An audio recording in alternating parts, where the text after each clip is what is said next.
What if the key to solving the climate crisis, social inequality, and even human behavior wasn't found in policy papers, but in playing games? In today's episode, I'm joined by Trevin York, the founder of Dire Lark, to explore how games can drive real change in the world. We talk about turning serious issues like healthcare, the climate, and education into playful, impactful experiences, the role of data in understanding players, and how creativity meets business in this emerging field. Trevin also shares some really honest insights on funding, the rise of AI, and what it really takes to design games that make a difference. Let's get on with it.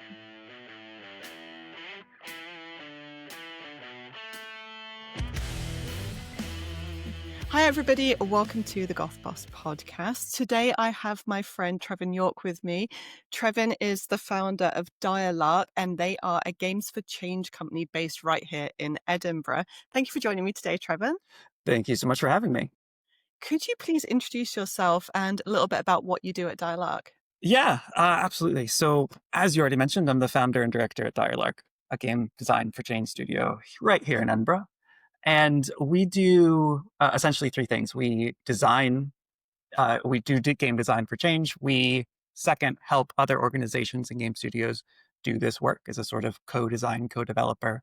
And then the third thing we do is we research how to do this work more effectively. And that is in collaboration with some NGOs and just last year and hopefully upcoming with the University of Edinburgh as well, because we want to know how to do this work better.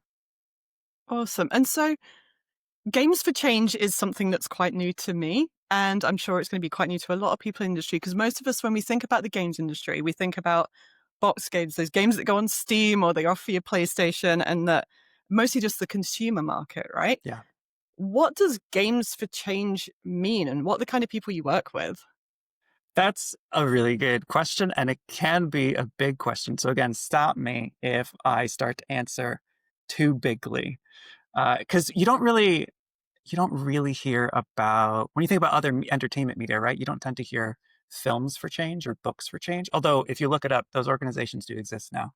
But I wonder sometimes if there's something a little bit defensive, like pushing back against the notion that play can't interact with serious topics or serious contexts, which is, of course, not true. Like any art, any entertainment media obviously can and does, because we create stuff that is about the stuff we care about to connect with other people, whether it's films or books or photos or games and play. So we're doing this work about quote serious topics anyway.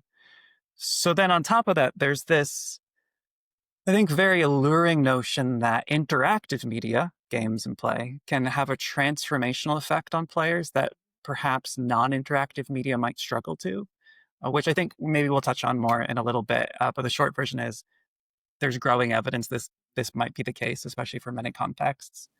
So then you have organizations like Dire Lark or other studios or just big NGOs who are really interested by this. And what does it mean if we have this opportunity to connect with players in a way that can benefit them or transform them or be part of bigger social movements?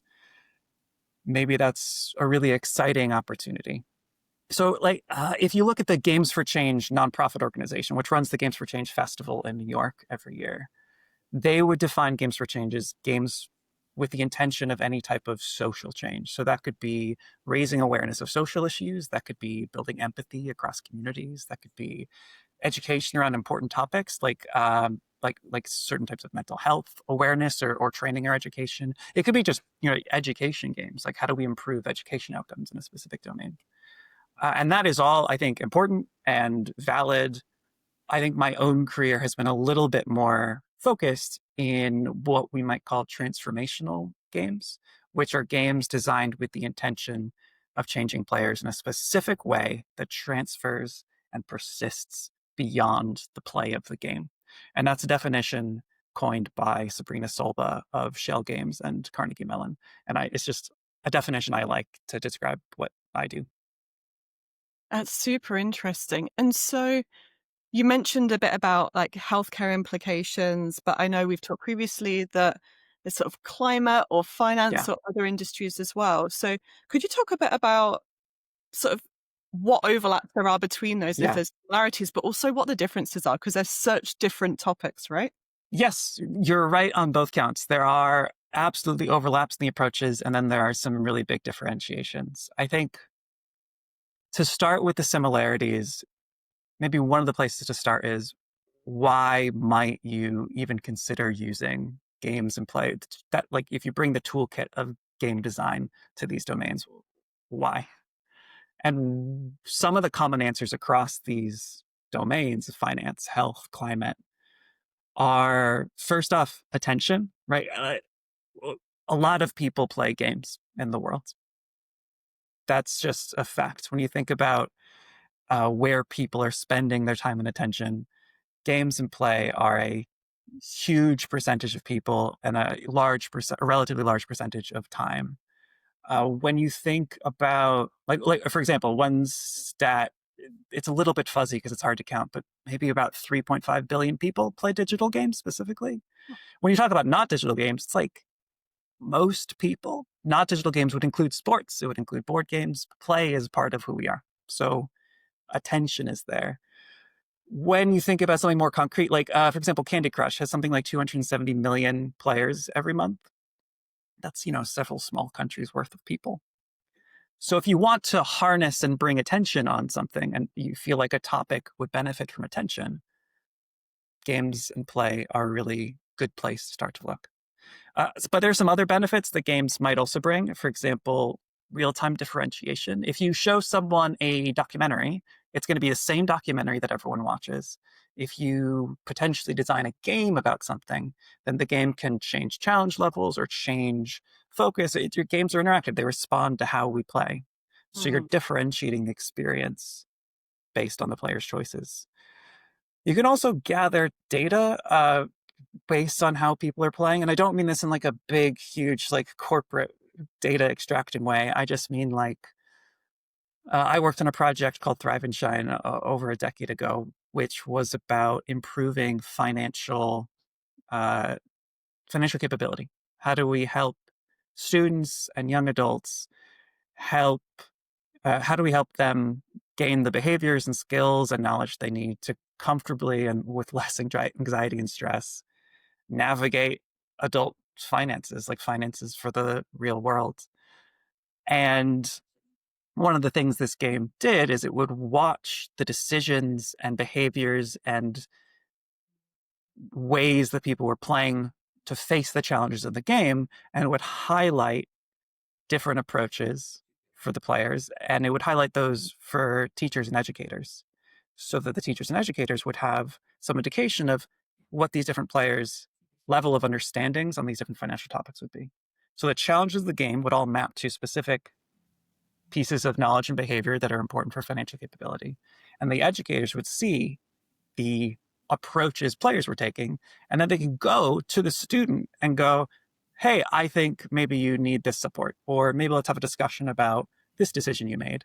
And that type of formative assessment, that type of it really fostered better, richer conversations between educators and their students. So that's what I mean when I talk about data gathering. It's not like we're going to make money off of selling ads to you based on what you do in the game. It's about let's help have richer conversations, more productive conversations about the challenges you're struggling with so that we can help you overcome those challenges.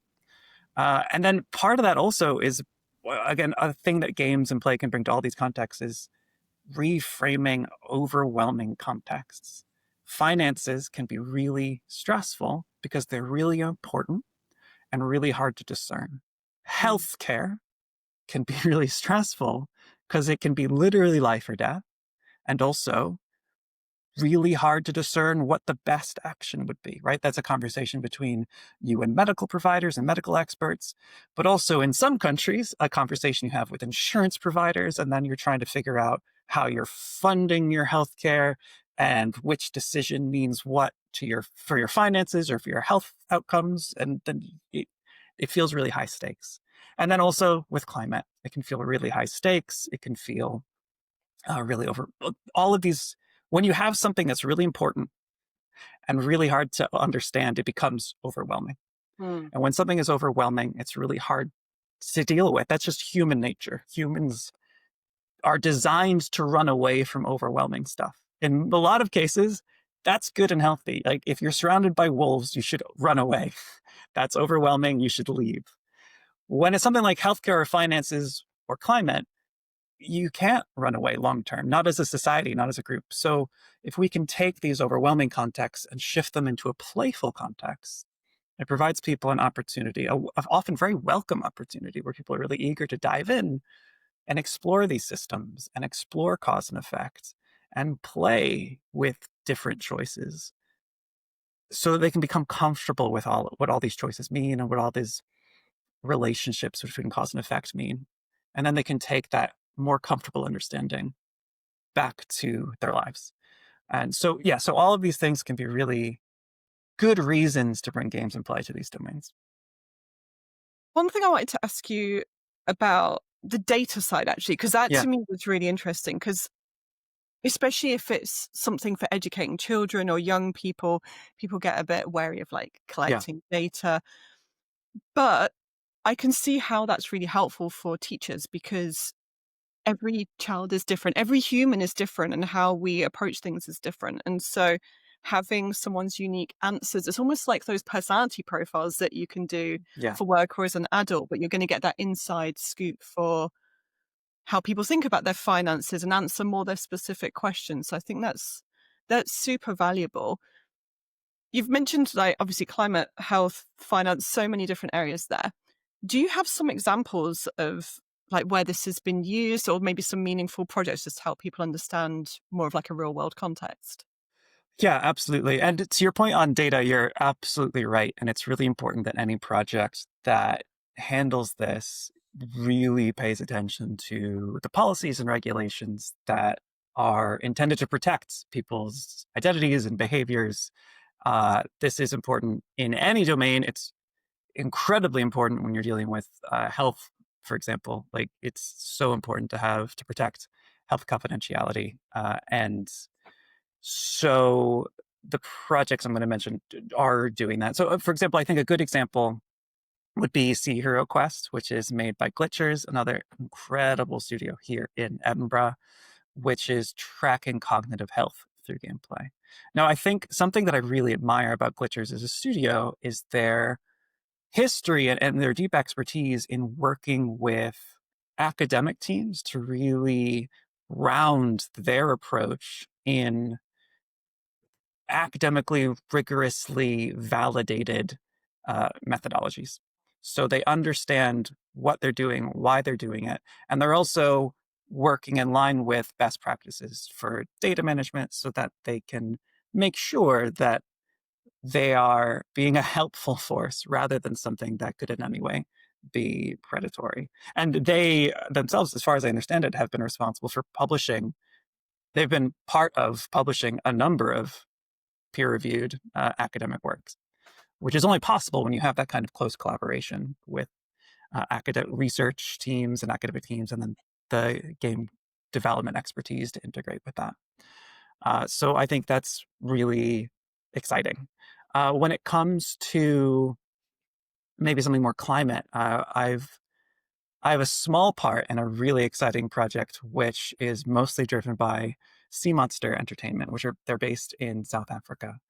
And they have this project called Climate Club Cape Town, which is a collaboration between them and the uh, the Atlantic Council's Climate Resilience Center, and it is a game about empowering the youth of Cape Town to understand the causes of extreme heat and forest fires, and then help them build a community of people who share concern and want to learn more about this, and then help them also understand how to participate in a safe and responsible manner when such something like a forest fire does occur, which is a lot of uh, following best practices that are laid out by the city's first respondents and experts.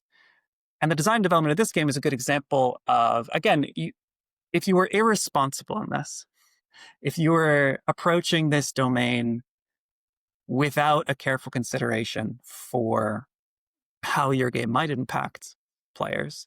You might create a game that is about being a hero during a forest fire, diving into the forest fire and trying to tackle it. And that would be really dangerous because fires are very dangerous. Instead, what Sea Monster does is they do it like all great teams that are working on these contexts do, which is you start by really understanding the context, and also you really understand who else is working on this. So you start by talking to the city, you talk to the first responders, you talk to the fire safety experts, you talk to educators in your community, you talk to young people in the community. You understand the overlaps of maybe where communication isn't happening, where everyone wishes communication were happening. You understand what the experts would love for young people to know. And you design from those target outcomes. And you create a game, you create an experience that reinforces safe behavior, even while giving players agency to explore different scenarios in that context. And so I like no matter even though the specifics of your approach and the specifics of your design are really going to change based on what you're working on, the general big picture approach is always rooted in spending the time and effort to really listen to all the experts in that space, understand what they're saying, understand how your target player base is feeling, and kind of start bridging the gaps between them, if that makes That's sense. super interesting. Yeah, it does. So let's take that fire example because I think Yeah, that's a really interesting one. Because you're right. Anybody usually who wants to play games, they want to be the hero. They want to yeah. dive in. They want to go rescue someone or do like the complete opposite of what is safe to do in those situations. So I'm intrigued how you design something that goes against most people's sort of gameplay instincts. Because most people, when they play a game, they want to push it and see what they can do. Yeah. It's not necessarily like that's not the outcome you want from it, right? You want them to do something safe. So I guess how do you design for that and make that side the rewarding, fun side? And then how do you measure if people are actually learning from these apps? Yeah, both great questions. Very different questions. So I'm going to start with the first one, and then let's not forget about the second one because it is also really good. The first question about like how do you design experience that encourages play in the space you want and not in the space maybe you don't want is a question that is not unique to Games for Change. It's not unique to transformational game design. I think it's a question that is inherent in every commercial game project.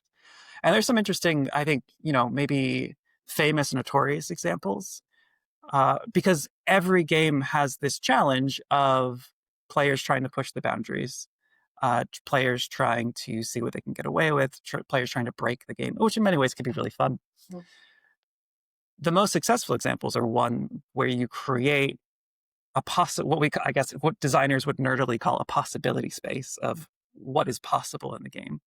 That is coherent enough that players are satisfied by that and not distracted by the edges.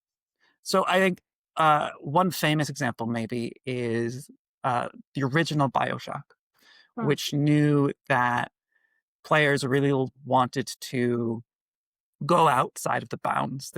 I think BioShock was made in an era where it was common for games to have these invisible walls in levels or like knee-high barriers that you weirdly couldn't jump over. And it was frustrating and awkward. And it was really distracting because I want to go there because it looks pretty, but for some reason, I can't because obviously the game didn't have no game has an infinite budget to build infinite places to go. So you have to corral players in some way.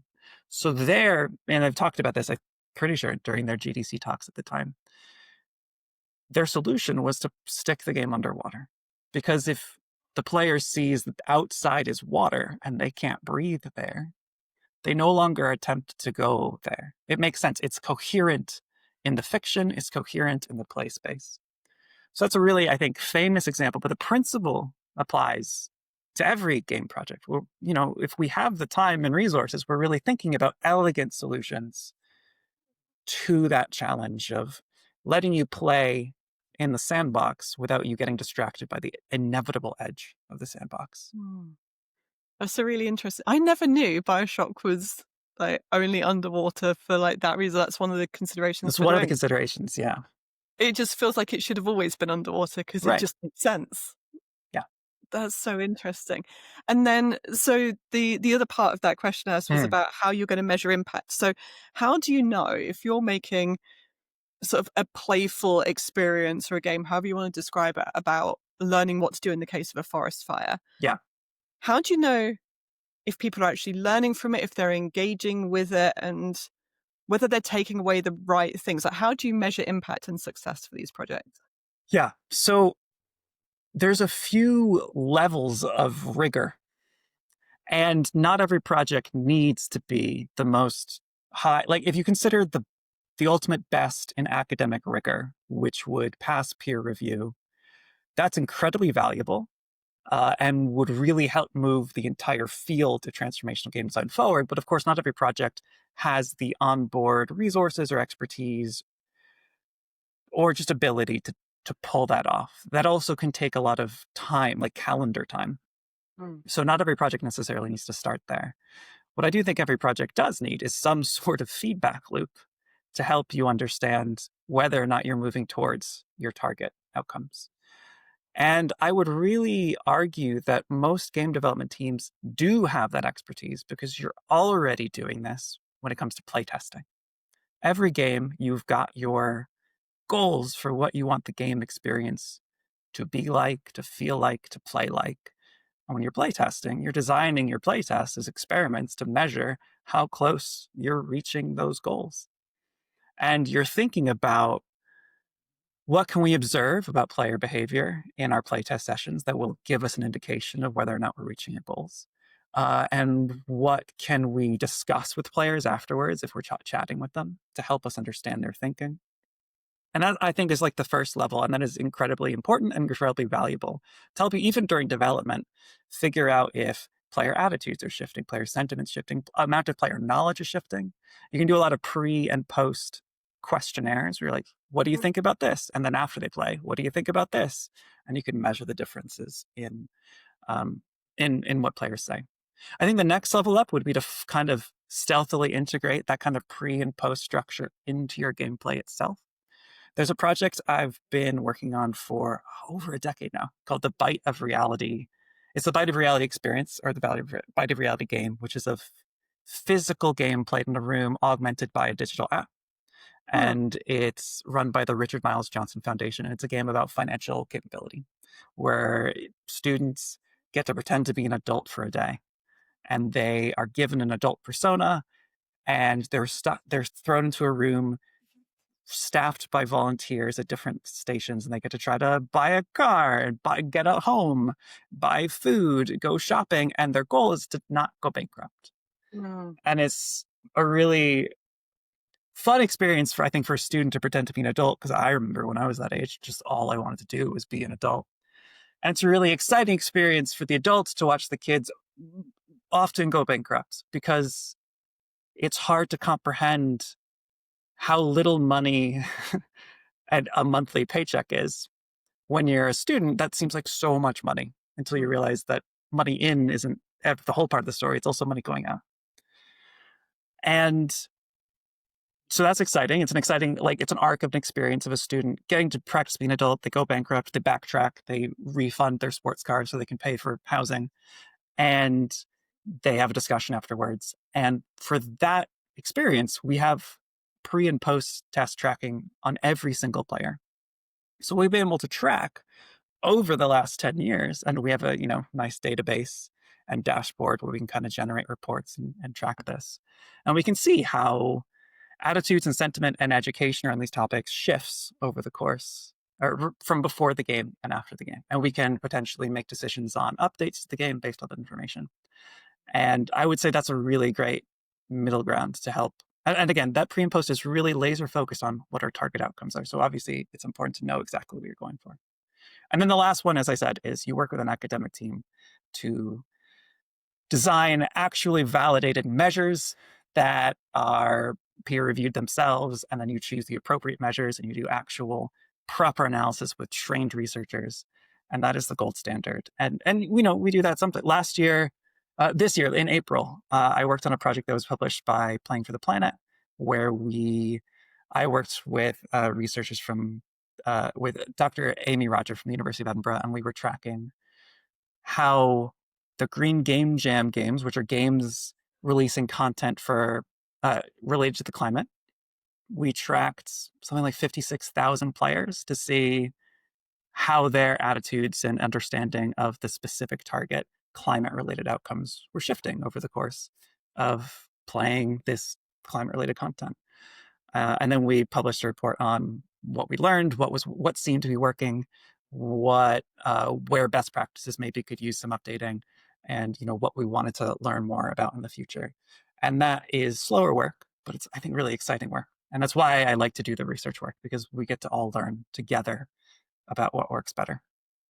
It sounds fascinating. Like having access to and seeing all that data, to me, that sounds super, super cool, super interesting. I'm intrigued if you've got like pre and post sort of questionnaires and you're gathering that data before and after someone plays something or goes through one of these experiences. Say, let's take the one about the teenagers or the kids pretending to be adults and going bankrupt buying a sports car, right? Yeah. If you've been running that for 10 years, I guess you would have the pre and post data, but do you also have a trend over time for if people are Mm. getting better with money or getting worse? Because I feel like the short term data is very interesting for before and after, but the long term trend of human thought and human sentiment would be really interesting. You're right, and I agree. And I've been learning slowly myself as I do more work with researchers about how dangerous and how careful you have to be when you start to ask questions like that with with different data sets. So I can hear the researchers I've worked with whispering in my ear now, going, "Well, Trevin, you got to consider, like, where's the data coming from? Who is in this cohort that you've captured? Who is not in this cohort that you've captured? Mhm. What do you want to control for?" So the answer is probably, yeah, we could look for some really interesting patterns there if we were doing it in a careful way that um, followed research best practices. Whereas if I did it, I am positive I would find really exciting things that would not be valid, that would potentially be misleading and then just lead me astray. I just have so much respect for the skill of doing research, which I have gotten the opportunity to dip my toes into, and I've done a little bit of research sometimes that has been useful, but I just have so much respect for the people that are fully trained to do this full time. So yeah, I think we can and should. But again, it takes some time and effort to spin up. It's not something I would do casually. And I guess just to also say, just in case it hasn't been clear, all of this data is anonymized. It is following all like best practices to make sure none of it can be traced back to the individual players. Um, it's all about looking at trends in aggregate. Mm. So we'll never know who lost a We'll never house know to the buy a sports car. specific person. Right? Exactly. Exactly. We'll never know. So let's flip to some of the business side because now we understand sort of what it is you do and the sort of projects you work on. It's been a really, really tough, especially few years in games. I'm intrigued to know if like the games for change industry is running parallel to games broader and if you're seeing struggles there. And how do you keep a business like yours running? Like what is your business model? Again, two excellent, related but slightly different questions. I guess I'll say so. I get just to be really candid because I think it's really useful to be candid, and I find a lot of value in listening to other people running businesses be candid. So Dire Lark is about 3.5 years old, I think. Yeah, it's 3.5 years old. Now, when I started it 3.5 years ago, my thinking was I'm going to start by spinning a lot of plates, by doing a lot of different kinds of work, and then I'll find the one that sticks the most, and I'll just double down on that and be really focused. Because my theory was a focused organization that can really excel in one thing is going to be able to dig in and just do that one thing. So I was doing research, I was doing kind of like co-design, co-development with other organizations, and then some internal stuff. And the way my first year went was none of them were runaway hits. They were all good. Hmm. And they all became part of stability. Like if I were to give up any one of them, I would be taking a huge gamble.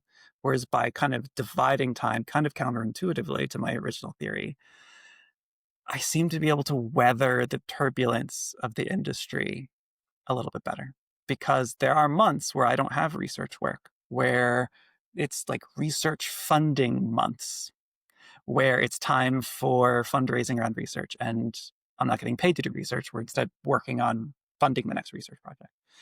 Or there are months where I'm not on a co-development project because the game industry is in this really economically weird time where paying for an external contractor can be really an awkward proposition for a team that just had layoffs, which makes perfect sense, right? Or especially small, medium-sized studios and teams protect your internal team first. That makes perfect sense. So that's a little bit less even. And then it happens, and then that's great. And then it's less regular. And then the internal stuff too. I have one project, I won't name names here, but there's one project I've been working on internally for a while that I'm really proud of and really excited about. But it was in part funded by US government grants. Mm. And a lot of that funding was severely disrupted a few months ago. And so what does that mean for the whole ecosystem that trickles down from there in terms of design for impact, design for intervention, social good? It means that they can't always pay their paychecks. And so again, really candidly, I'm really proud to have been running this business for 3.5 years. And the reason it's working is because I'm spinning a lot of plates, because I'm distributing risk across projects. And I'm really grateful for that because, we know that this is an industry where you can do incredibly great work with an incredibly great team and still get laid off. And while running your own business is risky, in the context where being an employee can get you laid off while you're doing a great job, it's like the relative risk for running your own business is less. Like the relative risk is less scary in a sense. When the alternative is that, nobody can lay me. I will lay myself off if I need to, but I will see it coming, and I'll be able to take strategic steps in advance to hopefully not do it. I think, yeah, we'll not go into deep politics right now, No, but sure, yeah. it's come up in most episodes so far of the ways in which the political landscape has impacted the games industry in so many different ways. It came up in the diversity and inclusion episode I did recently as well, because it's had a sweeping impact there, and it's just a really tough time. And hopefully it settles down. But one of the things, I guess, is sort of a follow on to the previous Yeah. question, is because you get to work with people in different areas. You're not just games, right? You can work with Right. people in Yes. climate or in other Yes. tech. Are you finding that's more stable, or is it risky and like a bit unstable as well? Good question. The answer is no, it's not more stable. And my take is that the instability there comes from the OpenAI effect, where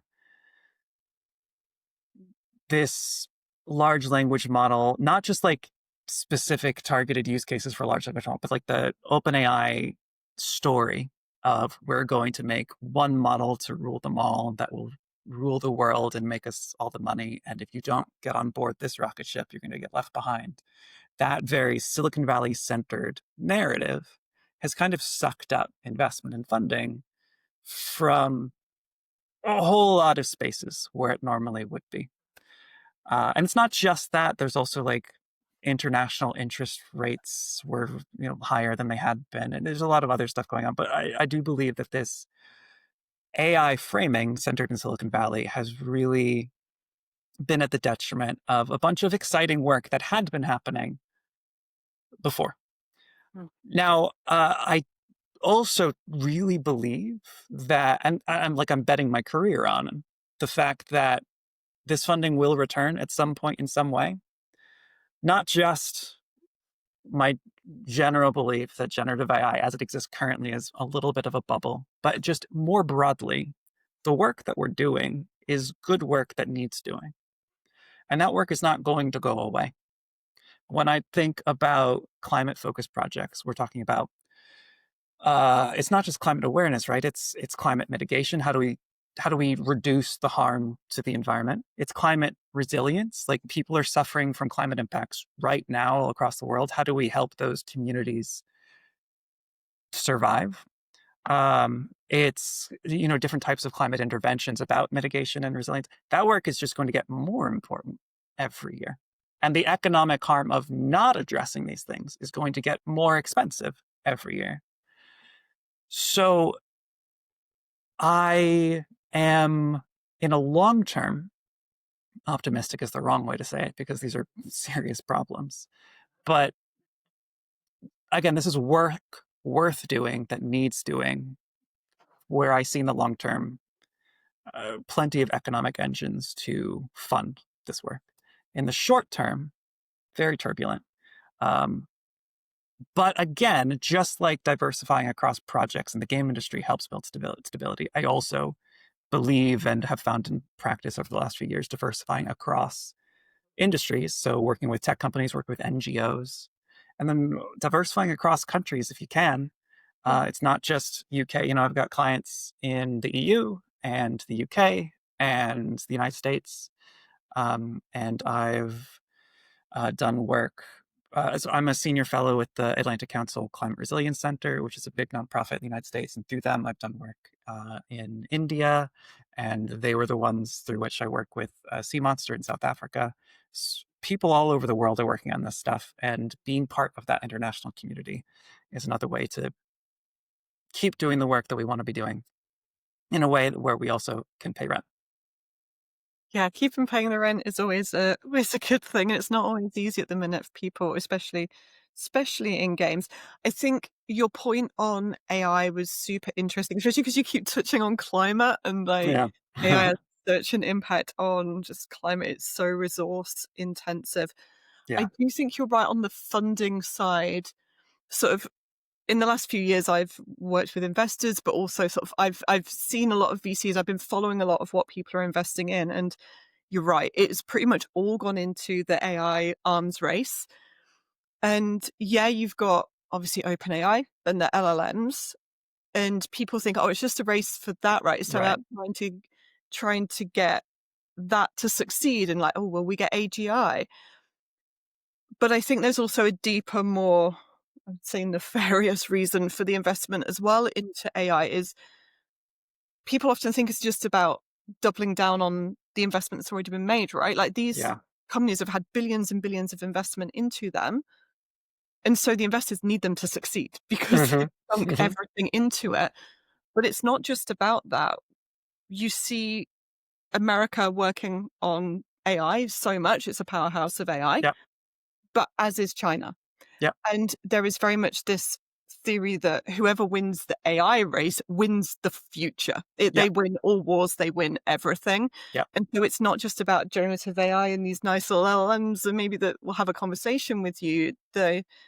Whoever wins AI wins. It's like the wins the game of the world, basically. Yes. And so yeah, I think that funding. I'm seeing people get a bit on at least the investment space a bit tired of the AI because the amount of tech bro bullshit Mhm. and the Yeah. amount of tech bro bullshit that you see coming out of no offense California, No, not offense taken. but There are reasons I left. yeah, so we'll get into that in a bit. But like you see them just talking nonsense and selling the impossible Yeah. to people who don't really understand the technical capabilities of the things that's being sold. And they go, oh, that sounds great. Here, have 20 million, 50 million, whatever. But they're selling a pipe dream. Yeah. And sort of how we saw blockchain and metaverse and all that, it had a peak and then it sort of settled down a bit. And God knows what's happening with that these days. But I mean, it's still being used a bit, but not Yeah. that much. I think we will see a maturity in AI use where people go, oh, it's been oversold and overhyped, and this is what it can really do. And there'll be like this fallback to a maturity where it almost becomes a toolkit. But I do think the bigger companies are going to keep going because it is, again, it's not just that, right? It's the AI arms race and the AGI and unfortunately weaponry and military and all of that stuff is going to be what its core use is. Right. Yeah. And, I think that was really well said. And it's really interesting to hear from you that you're hearing that from your spaces. I think that's validating in what I hear in other spaces. And I think you're also really right that there's a world in which after this big Silicon Valley centered story, hopefully goes away, there's potentially a lot of cool, good projects that can be run when the one big shiny organization is maybe less shiny. And that's exciting. And I look forward to hopefully that day happening sooner rather than later. But either way, a lot of my take is like the work continues. It is in some ways wild to me how much energy internationally across industries there was 5 years ago about climate resilience, climate impacts, climate mitigation. Huge conversation, huge amounts of funding, huge amounts of time and attention, quite rightly. And those conversations are so much quieter now, even though the global context around the climate crisis is worse. And I, again, this is not me. This is not me being like, oh, I'm optimistic it will continue. I'm not saying I hope this problem keeps getting worse. But I think just the fundamental realities are that challenges facing the world don't disappear when you stop talking about them. And in some ways, the big, shiny OpenAI model of big LLMs that you need huge amounts of electricity are aggravating the challenges here. And this work continues, and it needs to continue and will continue. And there's a lot of work to do. There's so much work to do. So being a professional in this space is an okay path for me to go on, I guess, is one way to put it, if that makes sense.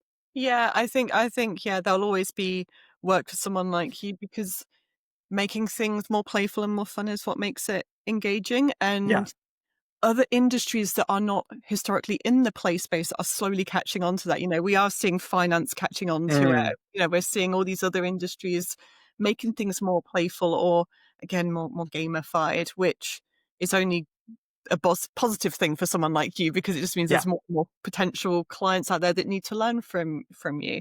Um, Yeah. yeah, so let's talk a little bit more about, like, if someone's watching this and they're thinking, do you know what? The games industry is turbulent, but maybe we've got like a really good game designer, okay? And they're watching this saying they're struggling to find work in a full-time capacity. There's not much freelance work, or it's a very saturated market out there trying to find work in games. If they wanted to maybe pivot and bring their game design skills to your space, Yeah. what is it that you would tell them? What's the advice you would give them? Because it's very different, it feels, to the standard games industry. Yes. I think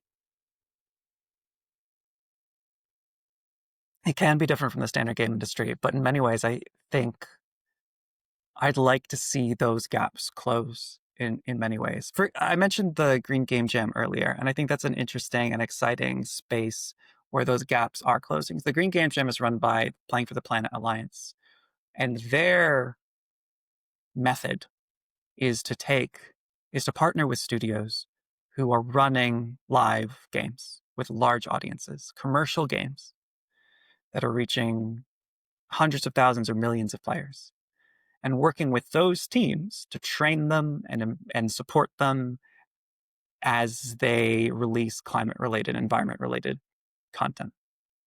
And that's an interesting model to me because it's embedding the Games for Change into the commercial model as a way of driving engagement with their existing players, of attracting new players, of building community around their games in a really socially positive way.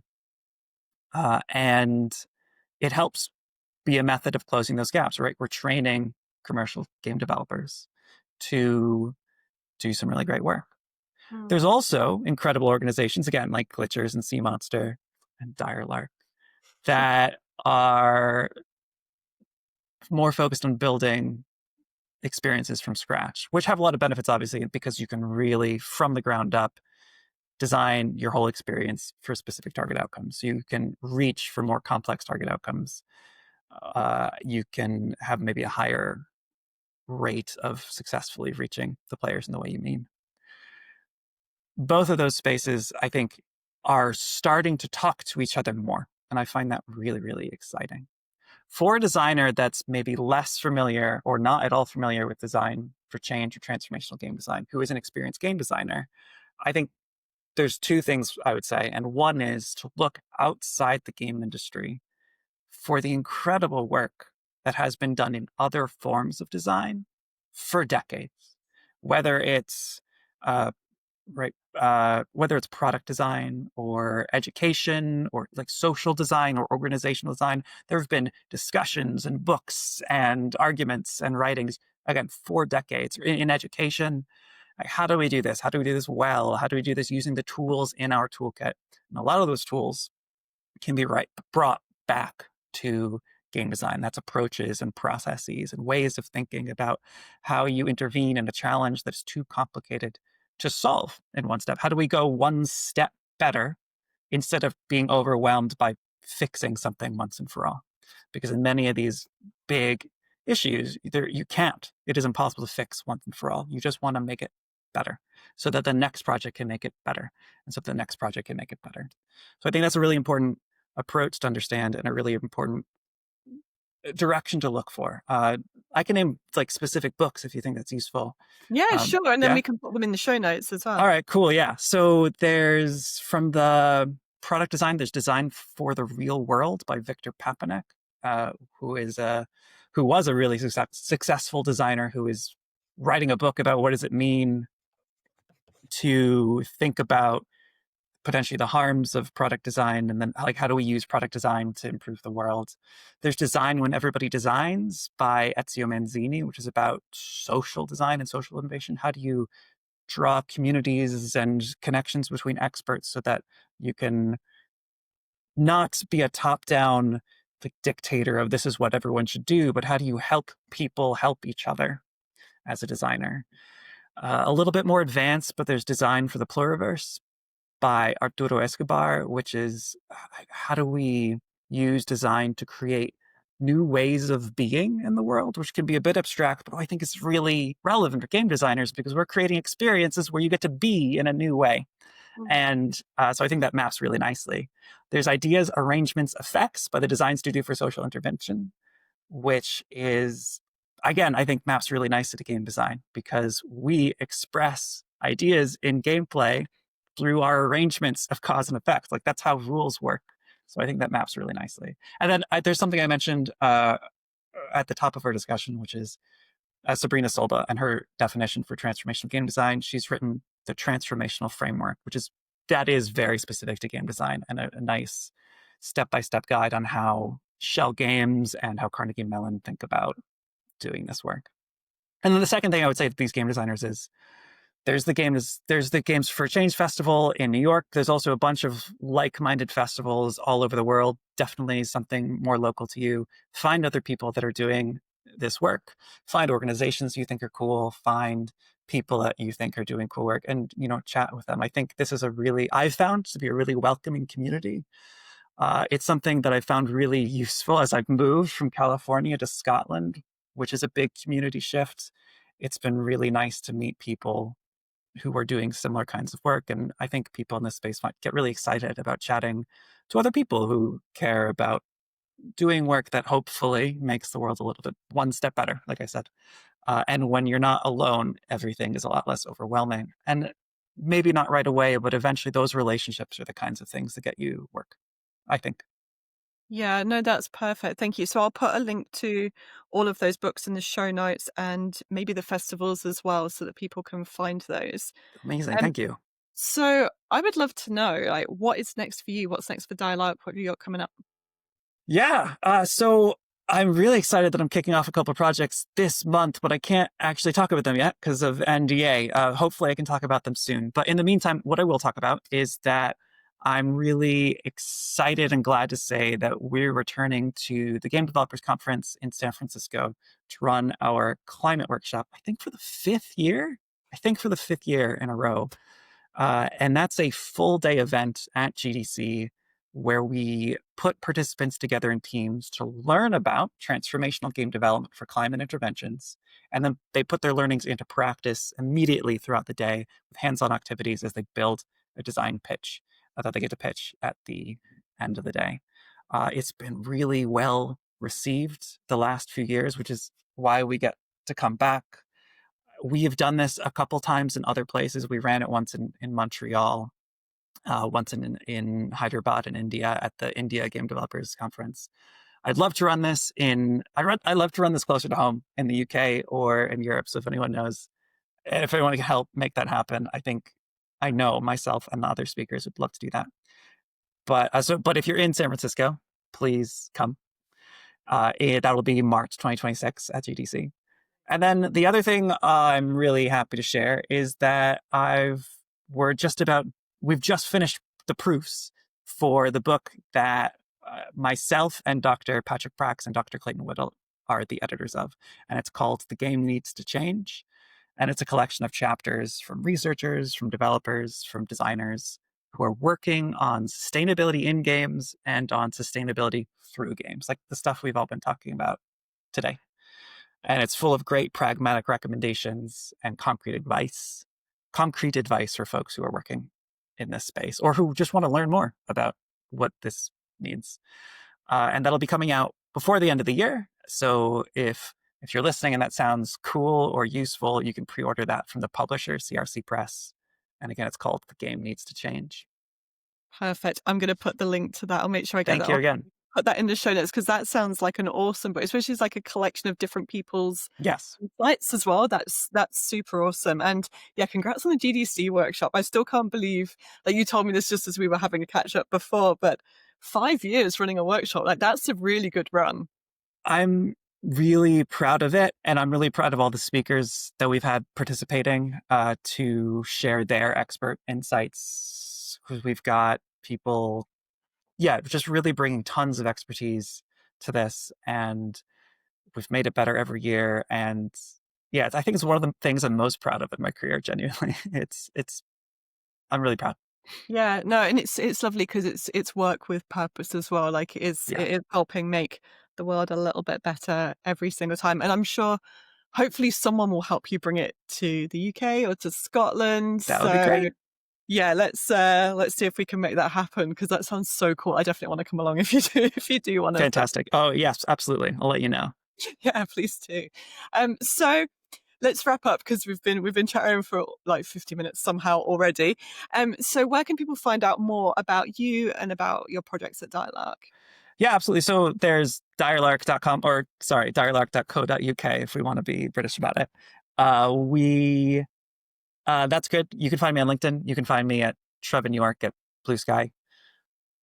Those are, I think, pretty good places. If you see me at GDC or if you see me at an event here in Edinburgh or in the EU, please chat with me. I'm really happy to chat in person. If somebody wants to learn more about not just what I do or what Dire Lark does, but if you are a designer who wants to learn more about what it means to work in this space, I've been happy to have chats with people in the past, and I will continue to be happy to have chats with people in the past. So don't be afraid to come and say hi. I'm an extrovert, so you won't burn me out. That's quite rare for the games industry. Yeah. That's awesome, though. Thank you so much. What I'll do is I'll put the links to like your LinkedIn, your Blue Sky, and so on in the show notes. And I guess if anyone's got other questions, they're welcome to put them in the comments, and I can just send them. Yeah. As well. Amazing. Thank you so much for having me. I've really enjoyed this chat. Yeah, thank you so much, Trevin. Honestly, it's been so lovely to hear more about what you do because I'd sort of heard of the concept of like games for change over the last few years. And I was like, what is that? What does it mean? So it's really nice to get the inside scoop and just find out more about what you do. It's really important work. So yeah, I hope more of that funding moves away from AI and back into the into the good work. I have confidence that it will. I think, I guess, as a note to end on, like on that topic, Glenn Gillis of Sea Monster will quite often say, Yeah, funding game projects, games for change, can be expensive. It can take time. But expensive compared to what? Like other forms of media campaigns, other forms of intervention are all expensive. They all take time. If you want to do good work, right, it takes time and attention and resources. And what's so exciting about games and play is their ability to get you more for that time and attention and resources. So if you want to do good work on a space that really benefits from capturing attention and engagement, or benefits from taking an overwhelming context and making it playful, or benefits from differentiated education, right? I think it would be irresponsible to not consider games and play as a tool in your toolkit. That's wonderful. I think that's a perfect note to end on. Thank you so much, Trevin. It's been so lovely having a chat with you. Thank you so much, Kat.